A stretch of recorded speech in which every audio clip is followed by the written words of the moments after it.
newt and frog, wool of bat and tail of hog. For a vision, powerful double, make a potion, boil and bubble. Yes, those old sorcerers had the right idea, but not the right equipment to really look into the future. But now, by combining their old recipes with my modern electronics, I'll really be able to look into the future. Eh, Chimes? Oh, yes, sir, but I trust everything is in order this time. Of course everything is in order. Let's see now. The ignitron uses the eye of a newt for its grid, the thyrotron, a toe of the frog for the cathode, the photomultiplier, the wool of a bat, and the tail of a hog. Well, everything seems to be A-OK. Now for the test. Ready, Chimes? Ready, sir. Oh, this invention will rock the world!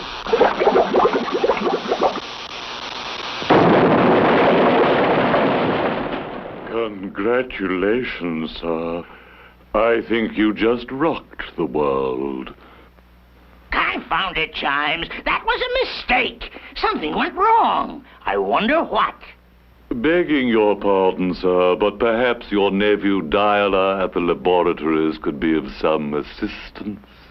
By George, I'll call Dialer and find out. Can't let him suspect why I'm calling, though. Bell Telephone Laboratories, Dialer speaking. Hello, Dialer, my nephew. Hi, Unc. What's new with you? Well, that's what I was about to ask you. What's new at the labs? Gosh, Unc, everything we're working on is new. Anything in particular I can help you with?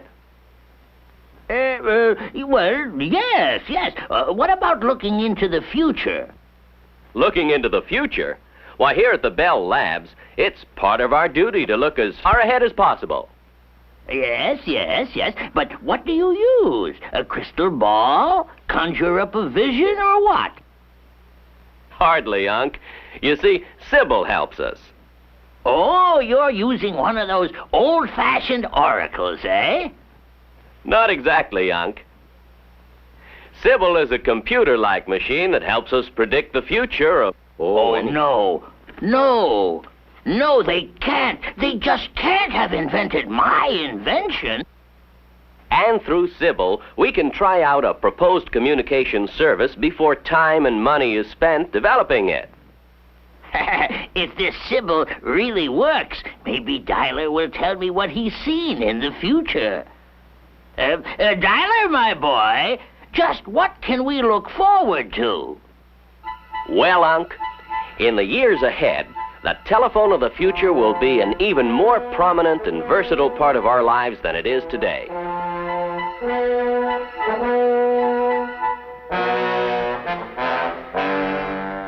Take a typical day in the life of your great-grandnephew Cordell.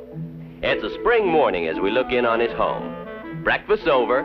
Cord, who's an executive with an interspace engineering company, kisses his wife, Pat, and their two children, Princess and Junior, goodbye, and leaves for the office. A soundproof room attached to the house. Without the problems of commuting or traffic jams, he's ready to start work in a matter of minutes. First, there's an intercontinental business conference. A touch of a button, and picture phones bring the conferees together. In seconds, company executives located around the world are deep in discussions over business details. Even printed material is exchanged among the group by telephonic machines, as if they were all in the same room. The conference over, Cord picks up a waiting telephone call that rings as soon as his line becomes free. It's one of his engineers at an outer space construction job. The project has been hit by a derelict rocket. Plans for removing the rocket and repairing the damage are worked out between Cord and the space project by a telephone conversation. Now that's carried through space on a thin rod-like beam of invisible infrared light projected from an optical maser. Operating on no more power than an ordinary light bulb, the optical maser will be able to carry hundreds of thousands of telephone calls and television programs all at one time on a single beam of light.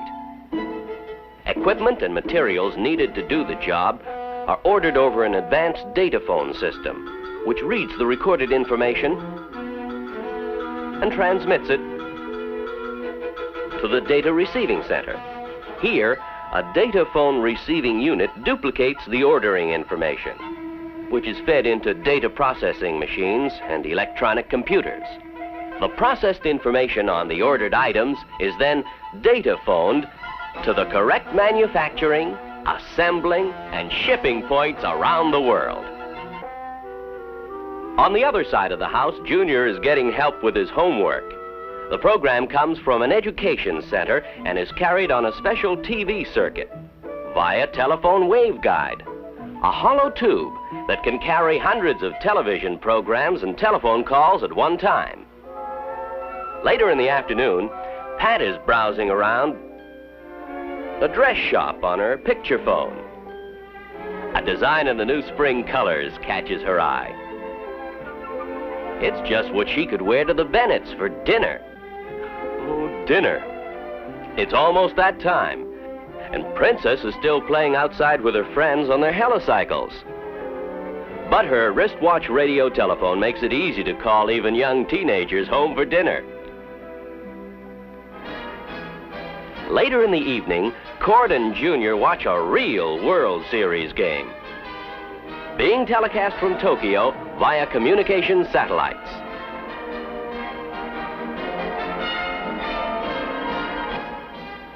The North American pennant winners are playing the Far East League champs, the Tokyo Samurais.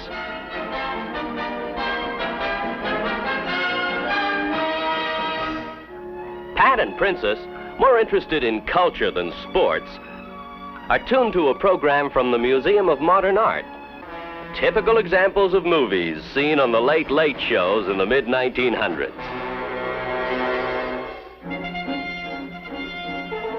Yes, the average day in the life of an average family in the future will be easier than ours today. But few things will be easier than telephonic communications. Sounds great, my boy, but isn't it a bit fantastic? Not at all, Unc. In fact, the data phone system is already in use. And we're experimenting right now with picture phones here in the Bell Laboratories.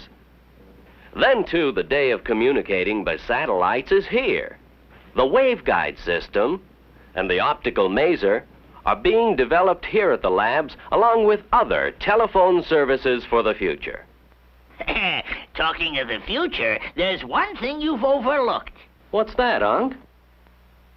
The smellophone. The what? Yes, the smellophone. Think of the possibilities. Being able to smell things over the telephone. Why, it's the greatest of my great ideas. Confidentially, I think the idea indubitably has questionable sociological ramifications.